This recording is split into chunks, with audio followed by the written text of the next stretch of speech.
Oi, gente, tudo bem? Eu espero que sim. Dando continuidade ao nosso programa de Direito Constitucional, hoje vamos falar sobre nacionalidade. Eu adianto, gente, que a nacionalidade ela está inserida no título 2 da Constituição Federal, certo?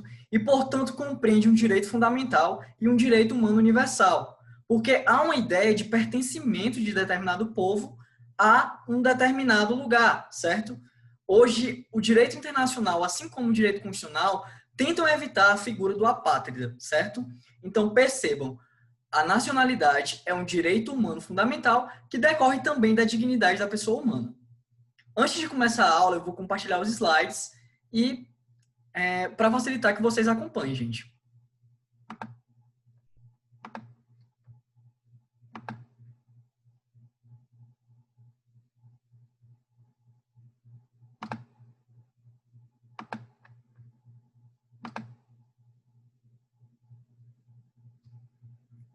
Pois bem, gente, nacionalidade.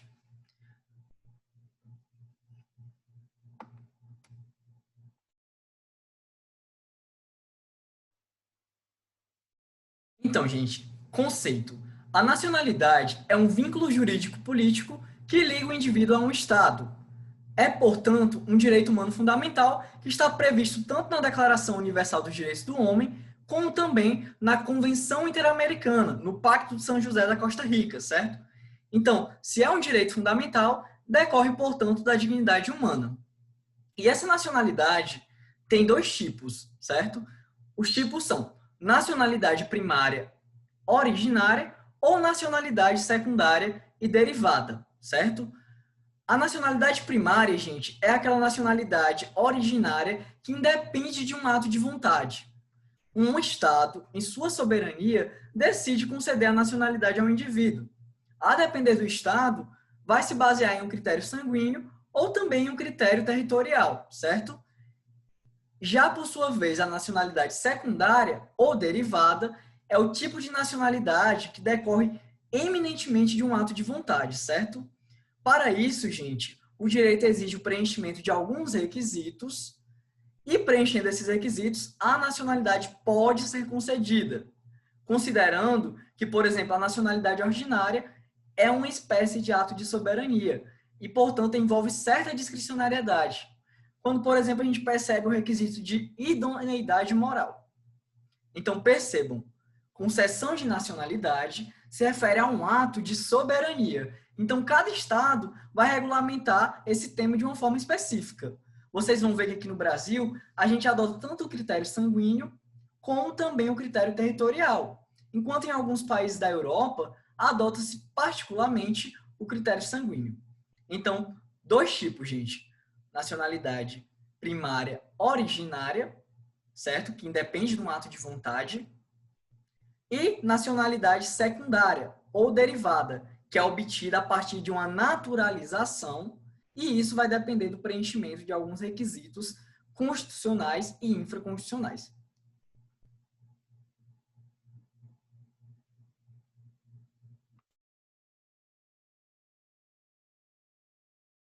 Só retomando, como eu falei, vocês veem no slide, a nacionalidade primária ela é imposta de maneira unilateral, independentemente de vontade do indivíduo.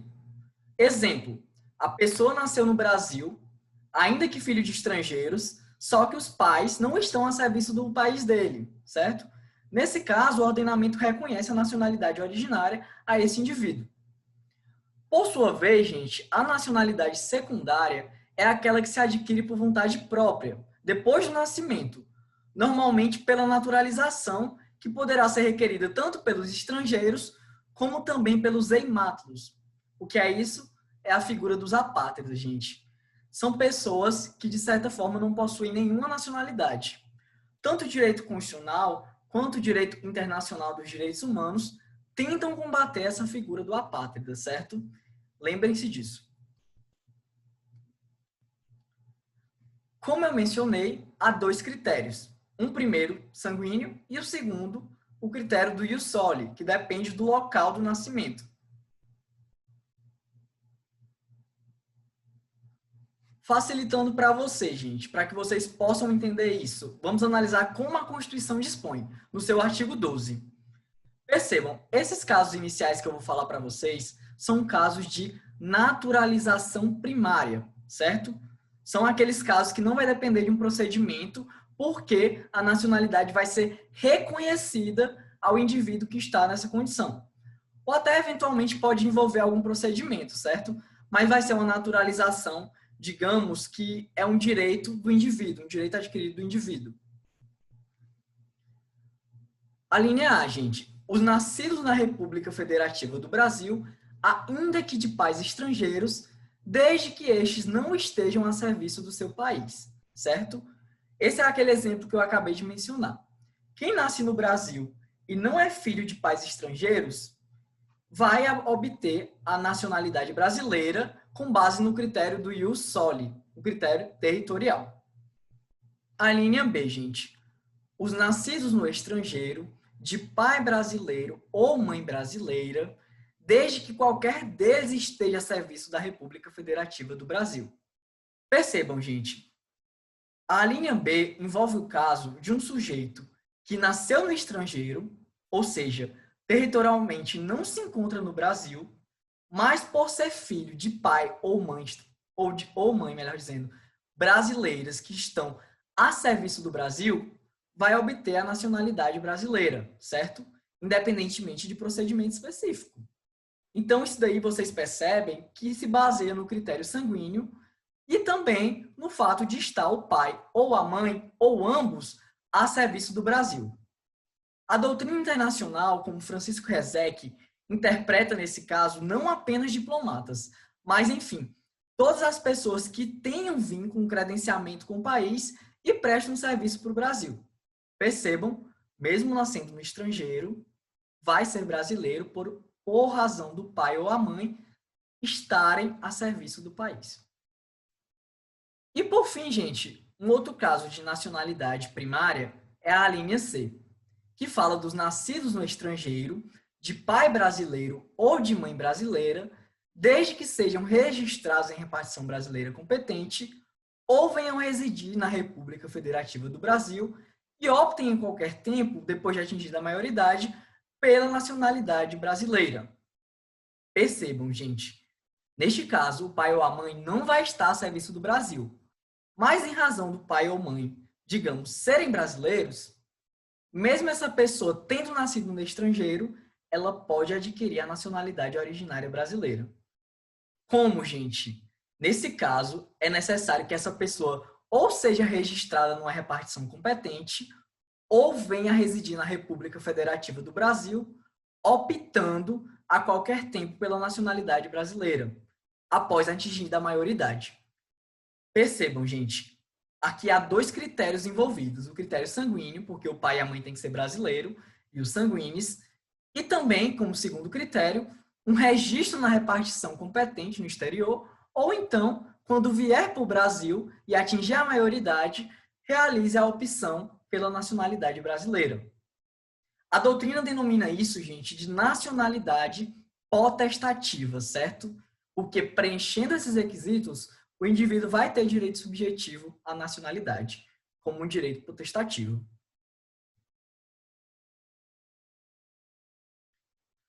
Segunda espécie de nacionalidade. A gente falou que há uma nacionalidade também secundária. E nesse caso, vai haver a necessidade de observar o procedimento de naturalização. Algumas especificidades, gente, vocês vão estudar no direito internacional. Aqui a gente vai abordar mais a parte constitucional deste fenômeno. Então, naturalizados. De um modo inicial, gente, eu quero que vocês saibam que hoje em dia não se revela mais possível a naturalização em razão do matrimônio, certo? Se um estrangeiro vem para o Brasil e casa com um brasileiro, não preenchendo os requisitos infraconstitucionais e constitucionais, ele não vai adquirir, pelo mero casamento, a nacionalidade. Isso é entendimento do STF. A linha A. São brasileiros naturalizados os que, na forma da lei, adquiram a nacionalidade brasileira, exigidas aos originários de países de língua portuguesa apenas residência por 1 ano ininterrupto e idoneidade moral. Este caso aí, como vocês percebem, vão ser estabelecidos alguns requisitos na lei infraconstitucional. E essa lei hoje é a Lei 13.445 de 2017, certo? Mas a Constituição fala do prazo a ser completado no caso de portugueses. Percebam, sendo português, a pessoa tem que ter residência, melhor dizendo, gente, sendo vindo de um país cuja língua oficial seja o português, há necessidade apenas de 1 ano de residência ininterrupto no Brasil e também idoneidade moral, certo? Exemplo de países onde se fala português, gente, Angola, Moçambique, entre outros, certo? Então, percebam que a questão ela pode citar um país e esse país pode falar português, então tenham cuidado. Então, nesse caso, sendo o país onde a língua oficial é portuguesa, vai haver um prazo inferior, é um prazo de 1 ano, mas também se exige a idoneidade moral para que o sujeito obtenha a nacionalidade. Eu ressalto, gente, que o português, ele também pode obter essa nacionalidade aí, certo? Porque vocês vão estudar já já a questão da quase nacionalidade. A quase nacionalidade não é uma nacionalidade. Então, o português ele tem algumas benesses, mas se ele quiser se naturalizar, ele pode se naturalizar na forma da linha A, certo? 1 ano, mais idoneidade moral. Sendo a idoneidade moral um requisito discricionário. De certa forma, não há uma vinculação quando a pessoa pleiteia, porque cabe ao órgão competente apreciar. A linha B, gente. Os estrangeiros de qualquer nacionalidade, residentes na República Federativa do Brasil, há mais de 15 anos ininterruptos e sem condenação penal, desde que requeiram a nacionalidade brasileira. Percebam, neste caso da linha B, a gente tem a naturalização extraordinária. Por que extraordinária? Porque o prazo é maior, é um prazo de 15 anos, cumulado com requisito objetivo, que é a ausência de condenação criminal, certo? O STF ele entende que, nesses casos, há uma vinculação, se o sujeito não tiver condenação criminal e também estiver há mais de 15 anos ininterruptos aqui no país, preenchendo também os requisitos infraconstitucionais, vai haver a necessidade de concessão da naturalização, certo? Eu mencionei na estante, gente, perdão pela expressão, eu mencionei há pouco a quase nacionalidade. A quase nacionalidade é uma figura parecida com a nacionalidade, porque também concede muitos direitos ao indivíduo. No caso do português, certo? Isso decorre do Tratado de Cooperação e Amizade firmado entre Brasil e Portugal. Esse tratado ele foi internalizado ao ordenamento pátrio pelo Decreto 3.927 de 2021, ou de 2001. E nesses casos, a Constituição estabelece que aos portugueses com residência permanente no país, se houver reciprocidade em favor de brasileiros, serão atribuídos direitos inerentes ao brasileiro, salvo os casos previstos na Constituição. Então, percebam, neste caso, o português com residência permanente no Brasil, ele vai ter muitos direitos similares ao brasileiro, exceto aqueles que a Constituição ressalva, gente, que é do brasileiro nato. Eles vão poder, inclusive, votar. Neste caso, gente, vocês vão perceber que alguns atos normativos dizem que se o brasileiro residente aqui, de modo permanente, vota no Brasil, ele não pode votar também em Portugal, né, gente? É incoerente isso. A pessoa vota em um lugar, exercendo a democracia. Como eu falei, a Constituição ela pode fazer uma distinção entre brasileiro e português numa condição de quase nacionalidade, assim como também, gente, a Constituição pode diferenciar a condição do brasileiro nato e do brasileiro naturalizado. Mas percebam, isso tem que estar expresso na Constituição. Leiam comigo o que está no slide, que é o parágrafo 2º do artigo 12. Parágrafo 2º. A lei não poderá estabelecer distinção entre brasileiros natos e naturalizados, salvo nos casos previstos nesta Constituição. Quais são esses casos? Vamos ver aí o parágrafo 3º, gente, por exemplo. São privativos de brasileiro nato, ou seja, aquela pessoa que tem a nacionalidade primária, os cargos 1. De presidente e vice-presidente da República. 2. de presidente da Câmara dos Deputados. 3. De presidente do Senado Federal. 4. De ministro do Supremo Tribunal Federal. 5. De carreira diplomática. 6. De oficial das Forças Armadas. E 7. De ministro do Estado da Defesa. Duas observações, gente. Percebam, o cargo privativo de brasileiro nato é o cargo de presidente da Câmara e do Senado Federal. De modo que um brasileiro naturalizado pode se candidatar a deputado ou senador. O que não se pode é o cargo de presidência na Câmara dos Deputados e no Senado Federal.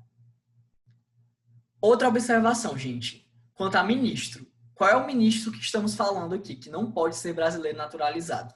É o ministro de Estado da Defesa, porque isso envolve questões estratégicas, questões de soberania, questões de força, que, digamos, não há uma conveniência de ser exercido por um brasileiro naturalizado. É o entendimento da nossa Constituição e, portanto, de certa forma, tem que ser observado. Agora vamos falar, gente, do parágrafo 4º do artigo 12, que envolve a perda da nacionalidade.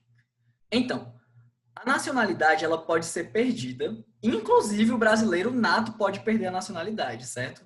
Já caiu na OAB uma questão dizendo que brasileiro nato não poderia perder a nacionalidade, e isso foi considerado equivocado. Não se confundam. Será declarada a perda da nacionalidade do brasileiro que 1. Tiver cancelada a sua naturalização por sentença judicial em virtude de atividade nociva ao interesse nacional, certo? Ou seja, vai haver uma ação visando apurar se houve essa atividade nociva ao interesse nacional, uma ação que tramita na Justiça Federal, e isso vai se dar por meio de sentença judicial. Se isso se dá por sentença judicial, se houver o trânsito em julgado, apenas um meio de desconstituir essa decisão, que é a ação rescisória, gente. Inciso 2, gente, do parágrafo 4º. Adquirir outra nacionalidade, salvo nos casos A. De reconhecimento da nacionalidade originária pela estrangeira e B. De imposição de naturalização pela norma estrangeira ao brasileiro residente em estado estrangeiro como condição para permanência em seu território ou para o exercício de direitos civis. Percebam, gente, esse inciso 2, ele tenta evitar, melhor dizendo, uma opção de um brasileiro de outra nacionalidade, uma opção por outra nacionalidade que não seja a sua, certo? Visa, de certa forma, preservar o vínculo do brasileiro com o nosso país. Se o sujeito, ele opta sem ter nenhuma necessidade por uma nacionalidade outra, neste caso, há uma perda da nacionalidade brasileira. Quais são os casos em que não vai haver a perda? É o caso de reconhecimento da nacionalidade originária pela lei estrangeira, certo? É um caso de um país, por exemplo, que adota o critério sanguíneo para conceder a nacionalidade, sendo que o Brasil adota, na maioria dos casos, o critério territorial. Neste caso, o sujeito ele pode ter a dupla nacionalidade, certo? Nosso ordenamento permite a dupla nacionalidade. Nem sempre, mas permite. E o outro caso, gente, é quando a naturalização ela é pressuposto para que o sujeito brasileiro tenha alguns direitos civis no exterior ou também para que lá permaneça, certo? Neste caso, entende-se que o sujeito ele não optou pela nacionalidade estrangeira. Na verdade, ele depende da nacionalidade estrangeira, assim como ele gosta e quer ter a nacionalidade brasileira. Como eu falei ainda há pouco, gente, o brasileiro nato ele pode perder a nacionalidade, certo? E perdendo a nacionalidade, algumas consequências haverão. Por exemplo, gente, a garantia da não extradição ao brasileiro nato, certo? A Constituição fala no artigo 5º, inciso 51, que nenhum brasileiro será extraditado, salvo naturalizado, em caso de crime comum, praticado antes da naturalização ou de comprovado envolvimento em tráfico de entorpecentes e drogas afins na forma da lei. Percebam, desse inciso 51 a gente extrai 3 observações. A primeira é que brasileiro nato não pode ser extraditado, certo? O brasileiro nato ele não vai ser extraditado. A segunda observação é que o brasileiro naturalizado ele pode ser extraditado no caso de crime comum, mas esse crime comum ele tem que se dar antes da naturalização, certo? E por fim, no caso de envolvimento em tráfico de drogas, que é a última hipótese, o brasileiro naturalizado ele pode ser extraditado. E não importa o momento do cometimento do crime. Havendo comprovação do tráfico de drogas, o sujeito que se envolveu vai ser extraditado, ainda que, digamos, esse crime tenha ocorrido antes ou depois da naturalização. Eu trouxe para vocês, gente, um entendimento prolatado em 2018 no Mandado de Segurança 33864, certo? Envolvia uma brasileira, uma carioca, que morava no exterior há algum tempo e não tinha a necessidade de obter a nacionalidade estrangeira para que ela continuasse desfrutando de alguns direitos civis e políticos nos Estados Unidos. No entanto, essa brasileira optou pela nacionalidade americana e veio para o Brasil. Quando ela veio para o Brasil, ela estava sendo processada criminalmente no exterior e houve um requerimento de extradição. Ocorre que o STF, ao analisar o mandado de segurança ajuizado pela autora, entendeu que, nesse caso, a brasileira perdeu a nacionalidade e poderia sim ser extraditada, porque quando você perde a nacionalidade brasileira, você vira estrangeiro e pode ser extraditado. Então, ela poderia sim ser extraditada, gente, porque ela optou voluntariamente pela nacionalidade americana, certo? Se a pessoa tem, por exemplo, um green card, e o green card já concede um direito específico para o indivíduo, e esse indivíduo ainda assim decide se nacionalizar americano, ele vai perder a nacionalidade brasileira por ter havido uma faculdade em outra aquisição de nacionalidade, certo? Essa decisão ela não é imune à crítica, gente, porque alguns autores do direito internacional dizem que, nesse caso específico, o green card da autora do mandado de segurança não era suficiente para o exercício de alguns direitos. Então, ela, digamos, adotou a nacionalidade americana por uma necessidade, não por uma faculdade. E não sendo faculdade, não poderia perder a nacionalidade brasileira, certo?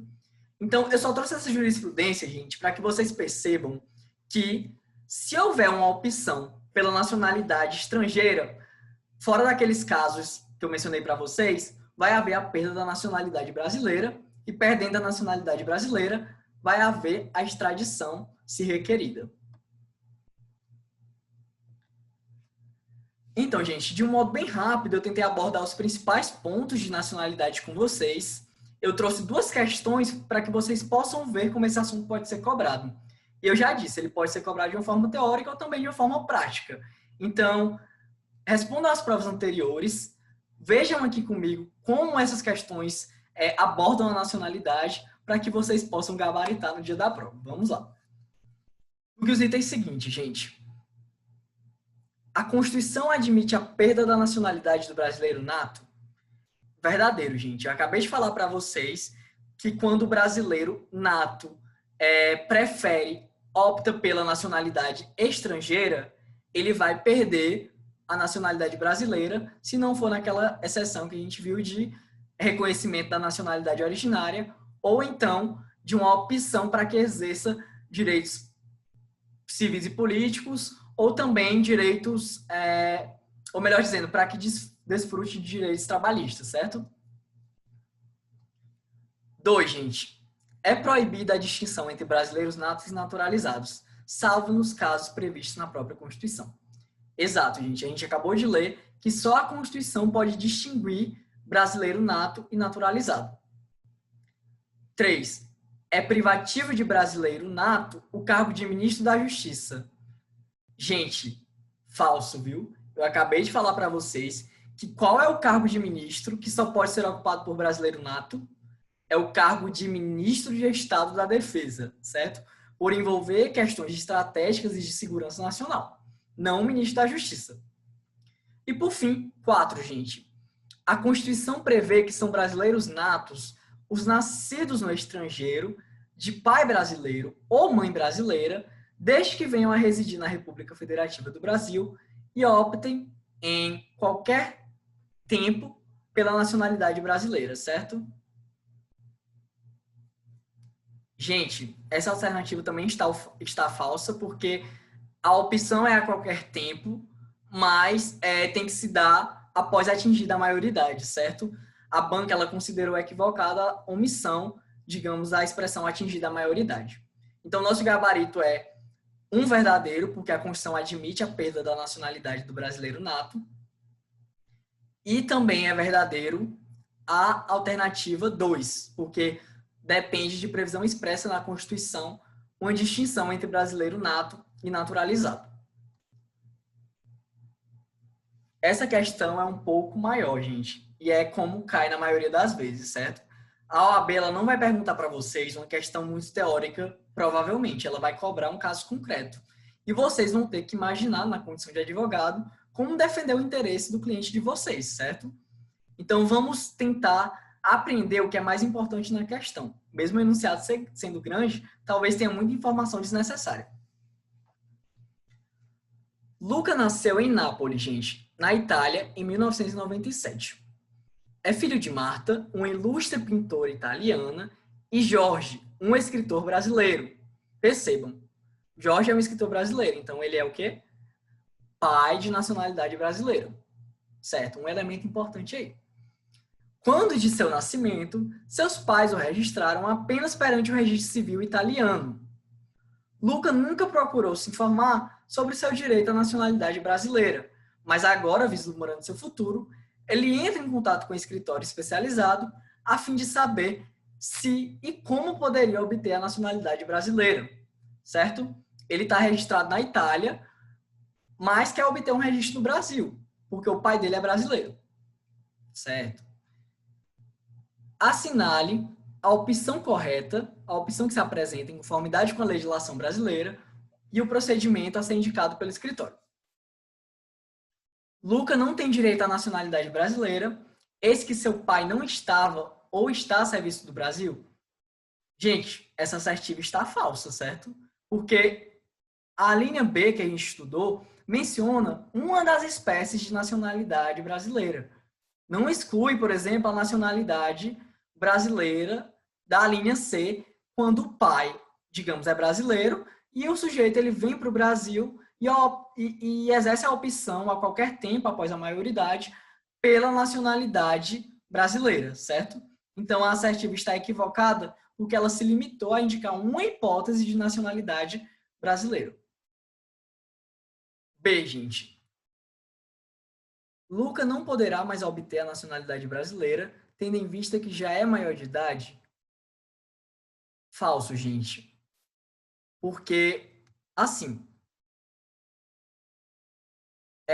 o sujeito, sendo maior de idade no exterior e vindo para o Brasil após essa maioridade, ele ainda pode exercer a opção, porque essa opção, ela, digamos, não é renunciada por ele ter vindo para o país após a maioridade, certo? Então, ele completou 18 anos no exterior, mas veio para o Brasil depois, ele pode, quando aqui chega, exercer essa escolha, certo? Porque é seu direito potestativo. C. Luca tem direito à nacionalidade brasileira, mas ainda que a obtenha, não será considerado brasileiro nato? Falso, gente. Ele tem direito à nacionalidade brasileira, se ele vier para o Brasil e fizer a opção nas formas da Constituição, e vai ser brasileiro nato. E D, por fim, gente, que é o nosso gabarito, Lucas deverá ir residir no Brasil e fazer a opção pela nacionalidade brasileira. Exato, gente. Quando ele vier para o Brasil e optar pela nacionalidade brasileira, ele vai obter o quê? A nacionalidade primária, que é a nacionalidade que independe, melhor dizendo, é uma nacionalidade que gera um direito potestativo para o indivíduo, certo? Então, gente, era isso que eu queria abordar com vocês hoje. Qualquer dúvida, eu me coloco à disposição. Podem mandar e-mail para o curso. E eu espero que a gente tenha abordado as principais questões de nacionalidade. E até a próxima, certo?